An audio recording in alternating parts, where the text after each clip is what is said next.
Passenger દ્વારા અમને જે ફરિયાદ મળી હતી જે ટિકિટ બાબતની, અને પેસેન્જર દ્વારા ચેકરને પણ ફરિયાદ કરી હતી. ચેકરો નિયમિત ચેકિંગ કરવા માટે આવતા નથી. તો અમે જે આકાર એજન્સીના ચેકર અને જે કંડક્ટર છે, આજે અમે કોમલ સર્કલ પર જે 105 નંબરની બસને અહીંયા રોકી હતી. કંડક્ટર પાસે આજે જ નોકરી પર કંડક્ટર આવ્યો છે અને એની પાસે કોઈ પણ પ્રકારનો અનુભવ નથી. ખાલી ટી શર્ટ પહેરેલો છે, એની પાસે કોઈ પ્રકારનું આઈ કાર્ડ નથી.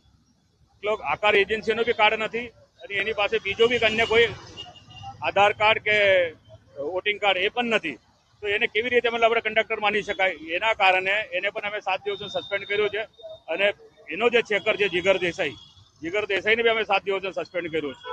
અને આ બંનેનું ખુલાસો આકાર એજન્સી નહીં આપે તો આકાર એજન્સી પર પણ મોટી કાર્યવાહી કરવામાં આવશે.